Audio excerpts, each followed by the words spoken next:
The universities, perhaps the most obvious example, one that many liberals acknowledge, is the left's near destruction of most universities as places of learning.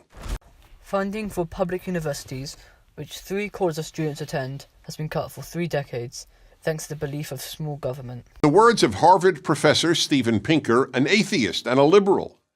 Because of the left, quote, universities are becoming laughingstocks of intolerance. Ben Shapiro, who is often on PragerU, was hosted at 37 different universities between early 2016 and late 2017. 2. The arts.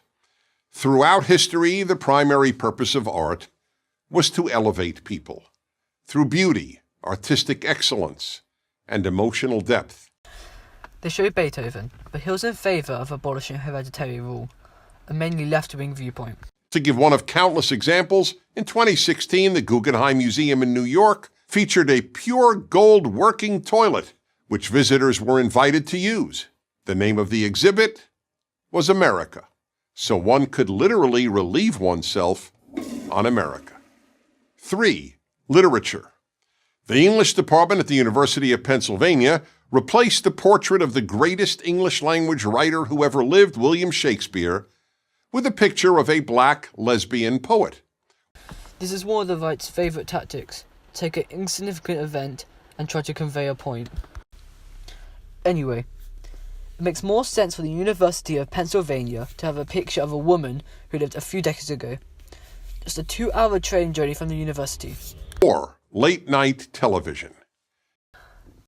Liberals are not leftists. In America, late-night television shows were completely apolitical. The hosts believed their role was to entertain viewers and offer them relief and laughter after a difficult day. No longer, you cannot watch late-night television if you just want to be entertained.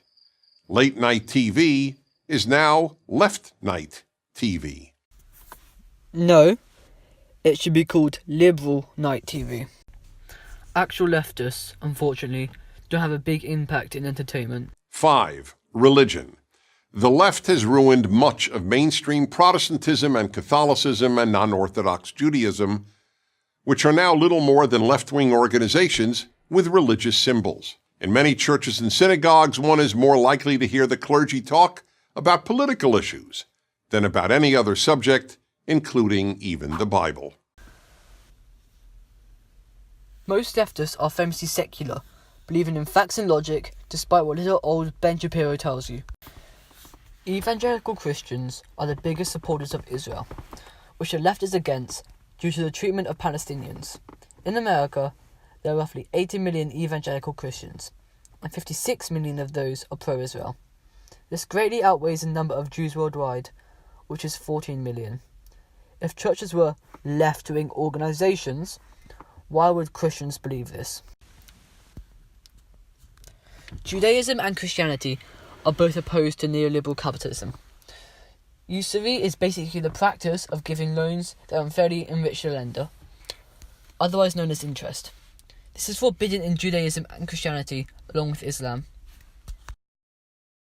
If modern nations try to not charge interest, their capitalistic society would collapse. However, this wouldn't happen in a socialist society. It is the right who has misinterpreted the majority of the main Christian points. To quote Exodus 23:21, "Do not oppress or mistreat a foreigner." This seems to be at odds with a lot of Christian views about immigration. 6. Free speech. If there was anything virtually every American considered a bedrock value, it was freedom of speech. Yet the left is destroying even this unique American achievement. America wasn't even the first country to implement freedom of speech, which was Sweden in 1766. How was it a unique American achievement? Countless countries across the globe have freedom of speech. Half of America's young people say they believe in free speech, but not for hate speech. Yet the whole point of free speech is that it allows people to express any political or social position, including what any one of us considers hate speech. And hate speech now means any position the left differs with. No, it doesn't. Saying capitalism is the best system, something the left disagrees with, isn't hate speech, but being racist is. The majority of the left believes in deplatforming. You can say whatever you want, but people don't have to listen to you, let alone tolerate what you're saying. There's a huge difference. Also, why does Dennis believe every young person is a leftist? This is simply incorrect. However, the left is more popular than the right. Race. America has become the least racist multiracial society in world history. No. Chad is the most multicultural in the world, with more than 100 different ethnicities, followed by Togo, which hosts 37 tribal groups which speak 39 different languages. America is around the middle, just slightly more diverse than Russia. Also, racism is a gigantic problem in America. There are over 1,000 hate groups in the US, with the majority of those white supremacist. America also continues to implement concentration camps at the Mexican border, abusing immigrants, not to mention the still have countless racist laws against minorities. In 2017, there were 7,125 hate crimes, but probably countless more that... On a daily basis, Americans of every race and ethnicity get along superbly.